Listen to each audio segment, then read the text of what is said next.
প্রিয় ছাত্রছাত্রী, আজ আবার একটি ক্লাস নিয়ে এসেছি এবিটিএ টেস্ট পেপার ভূগোলের কোশ্চিন সলভ। আজ তোমাদের 169 ও 193 পেজের ভূগোলের কোশ্চিন সলভ করে দেখাবো। ভালো করে মন দিয়ে ভিডিওটি দেখো, কারণ টেস্ট পেপার থেকে অনেক সময় ফাইনালে অনেক কোশ্চিন কমন পড়ে যায়। তাহলে প্রথমে শুরু করবো 169 নম্বর পেজের কোশ্চিন। তাহলে 169 নম্বর পেজের এমসিকিউ কোশ্চিনগুলো শুরু করছি। যে প্রক্রিয়ায় ভূপৃষ্ঠের উচ্চতা বৃদ্ধি পায় তাকে বলা হয় আরোহণ। এই কোশ্চেনটা আগে আলোচনা হয়েছে। সুন্দরবনের একটি নিমজ্জিত দ্বীপ হচ্ছে ঘোড়ামারা। অ্যালবোর্ডের পরিমাণ সবচেয়ে বেশি হয় তুষার ক্ষেত্রে, কারণ তুষার ক্ষেত্রটা খুব চকচক থাকে, সেই চকচকে ক্ষেত্র থেকে বেশি পরিমাণ অ্যালবেডো হয়। রকি পার্বত্য অঞ্চলে প্রবাহিত উষ্ণ বায়ু হচ্ছে চিনুক। পৃথিবী ও চাঁদের মধ্যে দূরত্ব সর্বাধিক হলে তাকে বলা হয় অ্যাপোজি। এটা মনে রাখো, এখান থেকে অ্যাপোজি ও পেরিজি অনেক সময় ছাত্ররা ভুল করো। যখন দূরত্ব সব থেকে কম থাকে তখন তাকে বলা হয় পেরিজি, আর দূরত্ব সব থেকে বেশি থাকলে তাকে বলা হয় অ্যাপোজি। মনে রাখবে কি করে? অ্যাপোজি মানে অপসূরটা মনে রাখবে, অর্থাৎ চাঁদ ও পৃথিবীর অপসূর অবস্থান। অপসূর অ্যাপোজি, অপসূর মানে দূরে, এটা মনে রাখবে, তাহলেই ভুল হবে না। ঋতু পরিবর্তনের ফলে যে সমুদ্র স্রোত তার প্রবাহের দিক পরিবর্তন করে মৌসুমী স্রোত। ভারত মহাসাগরে মৌসুমী স্রোত ঋতু পরিবর্তনের সঙ্গে সঙ্গে তার প্রবাহের দিক চেঞ্জ করে। তেজস্ক্রিয় বর্জ্যের উৎস হলো ইউরেনিয়াম। আয়তন অনুসারে ভারতের বৃহত্তম রাজ্য রাজস্থান। শিবালিক হিমালয়ের পাদদেশী অঞ্চলে ক্ষুদ্র ক্ষুদ্র শিলাখণ্ড সঞ্চিত হয়ে যে সমভূমি গঠন করে তাকে বলা হয় ভাবর। এই কোশ্চেনটা আগের দিন টেস্ট পেপারে আমি আলোচনা করেছি। আম্রবৃষ্টি সংঘটিত হয় গ্রীষ্মকালে। তৃষ্ণার্ত ফসল বলা হয় ধানকে। শিকড় আলগা শিল্প হলো কার্পাস বয়ন শিল্প। 2011 সালে আদমশুমারি অনুসারে ভারতের সর্বনিম্ন জনঘনত্ব রাজ্যটি হচ্ছে অরুণাচল প্রদেশ। ভূবৈচিত্র্য সূচক মানচিত্রে মিলিয়ন সিটে অক্ষাংশ ও দ্রাঘিমাংশ বিস্তার থাকে 4 ডিগ্রি × 4 ডিগ্রি। এবার সত্য মিথ্যা বা শুদ্ধ অশুদ্ধ। মরুভূমিতে ব্যাঙের ছাতার মতো ভূমিরূপকে বলা হয় ইয়ারদাং, এটা ফলস। ব্যাঙের ছাতার মতো ভূমিরূপকে বলা হয় গৌর বা গাড়া। বায়ুমণ্ডলে যে স্তরে সুমেরু প্রভাব সৃষ্টি হয় তার নাম আইনোস্ফিয়ার, এটা সত্যি মানে ট্রু। মৌসুমী বায়ু একটি সাময়িক বায়ু প্রবাহের উদাহরণ, এটা শুদ্ধ। হিম প্রাচীর বরাবর কুয়াশাচ্ছন্ন আবহাওয়া দেখা যায়, এটাও শুদ্ধ। ফ্লাই অ্যাশ পাওয়া যায় পারমাণবিক বিদ্যুৎ কেন্দ্র থেকে, এটা অশুদ্ধ। ফ্লাই অ্যাশ পাওয়া যায় কোথা থেকে তোমরা বলো দেখি, কমেন্ট করে জানাও যদি পারো তো। কৃষ্ণ মৃত্তিকা গম চাষের জন্য আদর্শ, অশুদ্ধ। কৃষ্ণ মৃত্তিকা কার্পাস চাষের জন্য আদর্শ। মহাকাশে কৃত্রিম উপগ্রহ যেখান থেকে চালু হয় তা হচ্ছে প্ল্যাটফর্ম, শুদ্ধ। উপযুক্ত শব্দ বসিয়ে শূন্যস্থান পূরণ করো। নদী মাকের উত্তল অংশের সঞ্চয়কে বলা হয় বিন্দুবার। যে শীতল বাতাস পর্বতের ঢাল বেয়ে উপত্যকায় নেমে আসে তাকে বলা হয় ক্যাটাবেটিক বায়ু। আকাশে মেঘাচ্ছন্নতার হিসাব অক্টা এককে প্রকাশ করা হয়। অক্টা মনে রাখবে, অক্টা মানে ড্যাশ তিথিতে জোয়ারের প্রাবল্য সর্বাধিক হয়। অমাবস্যা তিথিতে জোয়ারের প্রাবল্য সর্বাধিক হয়।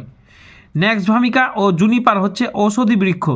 ন্যাক্স ভামিকা ও জুনিপার হচ্ছে ঔষধি বৃক্ষ বা ভেষজ উদ্ভিদ। ড্যাশ শহরকে ভারতের রুট বলা হয়। দুর্গাপুর শহরকে ভারতের রুট বলা হয়। উপগ্রহ চিত্রের ক্ষুদ্রতম একক হচ্ছে পিক্সেল। এর আগে টেস্ট পেপারে আলোচনা করেছি আমি। একটি বা দুটি শব্দে উত্তর দাও।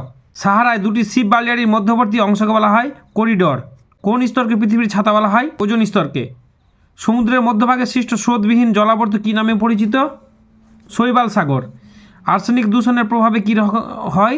আর্সেনিকোসিস ও ব্ল্যাকফুট। কোন নদীর উপর ভাকরা নাগাল বাঁধ দেওয়া হয়েছে? শতদ্রু। কোন মাটিতে কফি চাষ ভালো হয়? মৃদু অম্লধর্মী পটাশ ও হিউমাস সমৃদ্ধ মাটিতে কফি চাষ ভালো হয়। কোন বন্দরকে আরব সাগর রানী বলা হয়? কোচিন বন্দরকে আরব সাগর রানী বলা হয়। টপোসিডে অনিত্যবহুল নদী কোন রঙে দেখানো হয়? কালো রঙে। ডান দিক বাম দিক মিলিয়ে লেখা। Methane greenhouse gas. পিঙ্ক বোল ওয়ার্ম কার্পাস তুলা। মুম্বাই ভারতের অর্থনৈতিক রাজধানী। সোনালী চতুর্ভুজ সড়কপথ। 2 মার্কের কোশ্চেন। ষষ্ঠ ঘাতের সূত্র বলতে কী বোঝো? ইনসেল অথবা ইনসেল বার্জ বলতে কী বোঝো? আন্তঃক্রান্তীয় মিলন অঞ্চল কাকে বলে? সমুদ্র স্রোতের সংজ্ঞা দাও। পরিবেশ মিত্র বর্জ্য বলতে কী বোঝো? ভরাটকরণ বা ল্যান্ডফিল কাকে বলে? বৃষ্টি জল সংরক্ষণের দুটি উদ্দেশ্য অথবা পশ্চিমী ঝঞ্ঝা কি? অনুসারী শিল্প কাকে বলে অথবা মহানগরের সংজ্ঞা? দূর সংবেদন বা রিমোট সেন্সিং কাকে বলে অথবা ভূজ বৈচিত্র্যসূচক মানচিত্রের সংজ্ঞা? নদী মোহনায় বদ্বীপ সৃষ্টির 3টি শর্ত বা অনুকূল পরিবেশের আলোচনা করো, অথবা সমুদ্র ও স্থলবায়ুর মধ্যে পার্থক্য লেখো। জৈব ভঙ্গুর ও অজৈব ভঙ্গুর পার্থক্য লেখো, অথবা বর্জ্য ব্যবস্থাপনায় শিক্ষার্থীর ভূমিকা। ভারতের মৃত্তিকা সংরক্ষণের 3টি পদ্ধতি আলোচনা করো, অথবা ভারতের নগরায়নের 3টি সমস্যা। উপগ্রহ চিত্রের 3টি ব্যবহার আলোচনা করো, অথবা ভূবৈচিত্র্যসূচক মানচিত্রে ব্যবহৃত বিভিন্ন স্কেল ছকের মাধ্যমে দেখো। এখানে দেখো আমার সাজেশান থেকে সবটা পেয়ে যাচ্ছ। হিমাহ ও জলধারার মিলিত সঞ্চয় কাজের ফলে 3টি ভূমিরূপ চিত্র সহ আলোচনা। এবার 5 মার্কের কোশ্চেন আলোচনা করছি। নিরক্ষীয় নিম্নচাপ বলয় ও সুমেরু কুমেরু উচ্চচাপ বলয় সৃষ্টির কারণ ব্যাখ্যা করো। ক্রান্তীয় মৌসুমী জলবায়ু অঞ্চলের অবস্থান ও প্রধান বৈশিষ্ট্য আলোচনা করো। জোয়ার ভাটার সৃষ্টির কারণগুলি আলোচনা করো। এবার আঞ্চলিক ভূগোল, যে কোনো 2টি প্রশ্নের উত্তর দাও। ভারতের পশ্চিম হিমালয়ের ভূপ্রকৃতির সংক্ষিপ্ত বিবরণ। ভারতের ক্রান্তীয় আর্দ্র পর্ণমোচী ও মরু উদ্ভিদের বন্টন ও প্রধান বৈশিষ্ট্য। ভারতের চা চাষের অনুকূল ভৌগোলিক পরিবেশের বর্ণনা। পূর্ব ভারতের লৌহ ইস্পাত শিল্পের অধিক উন্নতির কারণ। এখানে দেখো বড় কোশ্চেনও আমার সাজেশন থেকে এসছে। ম্যাপ পয়েন্টিং বা মানচিত্র। শিবালিক পর্বত, মহানদী, ইন্দিরা পয়েন্ট বছরে 2বার বৃষ্টিপাতযুক্ত অঞ্চল, একটি ম্যানগ্রোভ অরণ্য অঞ্চল, দক্ষিণ ভারতের প্রধান কফি উৎপাদক অঞ্চল, পশ্চিম ভারতের কার্পাস বয়ন শিল্পকেন্দ্র, পূর্ব উপকূলে একটি স্বাভাবিক বন্দর, কলকাতা ভারতের সর্বাধিক ঘনবসতিপূর্ণ কেন্দ্রশাসিত অঞ্চল। আমার ম্যাপ পয়েন্টিং সাজেশান যারা ইউটিউবে দেখেছো তারা দেখো একটাও বাদ যায়নি, আমার সাজেশান থেকে সবটাই এসছে। ভিডিওটি দেখার জন্য ডেসক্রিপশানে লিঙ্ক পেয়ে যাবে। এবার 193 পাতা। যে প্রক্রিয়া বিভিন্ন প্রাকৃতিক শক্তি ভূপৃষ্ঠের উপর কাজ করে ভূমিরূপে পরিবর্তন ঘটায় তাকে বলা হয় বহির্জাত প্রক্রিয়া। পার্বত্য হিমবাহের পৃষ্ঠদেশে সৃষ্ট গভীর ফাটলগুলোকে ক্রেভাস বলে। মৌক্তিক বা শুক্তি মেঘ দেখা যায় স্ট্র্যাটোস্ফিয়ারে। রকি পার্বত্য অঞ্চল প্রবাহিত উষ্ণ স্থানীয় বায়ু হচ্ছে চিনুক। জলীয় বাষ্পের জলকণায় পরিণত হওয়ার প্রক্রিয়া হচ্ছে ঘনীভবন। উষ্ণ ও শীতল সমুদ্রস্রোত যে স্থানে মিলিত হয় সেখানে তাকে বলা হয় হিমপ্রাচীর। জীবাণু দ্বারা বর্জ্যের বিয়োজন হলো কম্পোস্টিং। নিম্নলিখিত কোন রাজ্যের তেলেঙ্গানা সৃষ্টি হয়েছে ভেঙে? অন্ধ্রপ্রদেশ। কেন্দ্রশাসিত অঞ্চল লাদাখকে পৃথক করা হয়েছে জম্মু কাশ্মীর থেকে।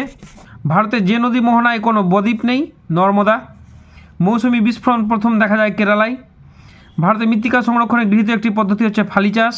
বিশুদ্ধ কাঁচা মালভিত্তিক শিল্প হচ্ছে বস্ত্রবয়ন শিল্প। ভারতের প্রেরিত কৃত্রিম উপগ্রহ হচ্ছে IRS। এবার শুদ্ধ অশুদ্ধ। ট্রপোস্ফিয়ারে ধূলিকণার উপস্থিতি সর্বাধিক। শুদ্ধ। এল নিনোর বছরগুলিতে ভারতে বন্যা সৃষ্টি হয়। অশুদ্ধ। সেবার খরা সৃষ্টি হয়। মরু অঞ্চলে অবশিষ্ট পাহাড়গুলিকে মোনাডনক বলে। অশুদ্ধ। ইনসেলবার্জ বলা হয়। বেরিং স্রোত একটি উষ্ণ স্রোত। অশুদ্ধ। শীতল স্রোত। ভরাটকরণ প্রক্রিয়ায় আবর্জনার পচনে হিউমাস তৈরি হয়। শুদ্ধ। আরাবল্লী একটি নবীন ভঙ্গিল পর্বত। অশুদ্ধ। প্রাচীন ভঙ্গিল পর্বত।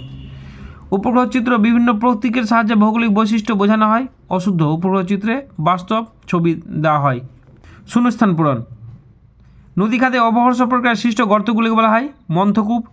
মরুস্থলী শব্দের অর্থ হচ্ছে মৃতের দেশ। পৃথিবীতে কার্যকরী সৌর বিকিরণের পরিমাণ 66%। সমুদ্র জলে ভাসমান বরফের স্তূপকে বলা হয় হিমশৈল। নাগপুরে কার্পাস গবেষণা কেন্দ্র অবস্থিত। কাশ্মীর উপত্যকায় কারিয়ামাটি ড্যাশ চাষের জন্য বিখ্যাত। জাফরান চাষের জন্য বিখ্যাত। জামনগর ড্যাশ শিল্পের জন্য। পেট্রো রসায়ন শিল্প বা তৈল রসায়ন শিল্প। একটি বা দুটি শব্দে উত্তর। নদী বাঁকের কোন দিকে ক্ষয় বেশি হয়? অবতল দিকে। বায়ুমণ্ডলে কোন স্তরে জেট বিমান চলাচল করে? স্ট্র্যাটোস্ফিয়ার স্তরে। ওজন গহ্বর কি? বায়ুমণ্ডলের ওজন স্তরে যে ছিদ্র দেখা যায় বা যেখানে ওজনের ঘনত্ব কম তাকে ওজন গহ্বর বলা হয়।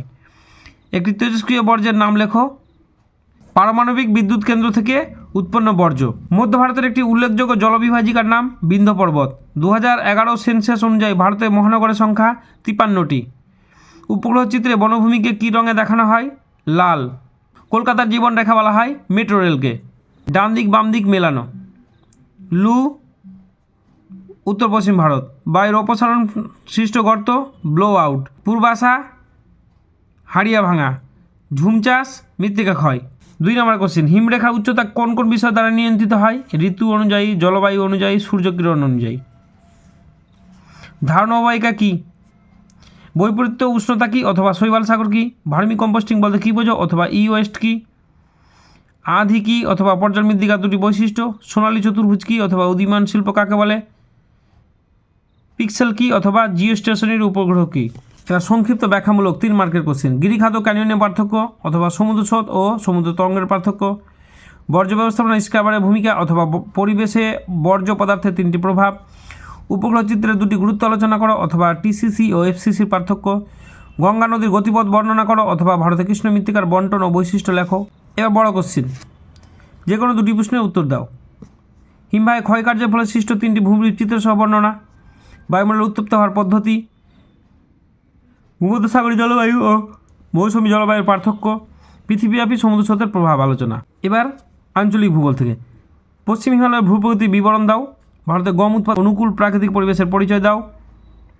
পূর্ব মধ্য ভারতের লৌহ ইস্পাত শিল্প গড়ে ওঠার কারণ আলোচনা করো। ভারতের দ্রুত নগরায়নের ফলে উদ্ভূত সমস্যা আলোচনা করো। এখানে দেখো আঞ্চলিক ভূগোলে আমার সাজেশান থেকে 3টে কোশ্চিন কমন পড়েছে, 4টের মধ্যে 3টে। এবার ম্যাপ পয়েন্টিং দেখো আমার সাজেশান থেকেই সবটি এসছে। আরাবল্লী পর্বত, কাবেরী নদী, চিল্কা হ্রদ, বছর দুবার বৃষ্টিপাতযুক্ত অঞ্চল, কৃষ্ণমৃত্তিকা অঞ্চল, একটি চা উৎপাদক অঞ্চল, ভারতের বৃহত্তম তথ্য প্রযুক্তি শিল্পকেন্দ্র, আরব সাগরের রানী, ভারতের হাইটেক বন্দর ও ভারতের প্রধান প্রশাসনিক কেন্দ্র। আশা করি তোমাদের ভিডিওটি কাজে লাগবে। যদি ভালো লাগে চ্যানেলটি লাইক, শেয়ার এবং সাবস্ক্রাইব করে নাও, যাতে পরবর্তীতে কোনো ভিডিও আপলোড করি সর্বপ্রথম তোমার কাছে পৌঁছে যায়। ঠিক আছে, ধন্যবাদ।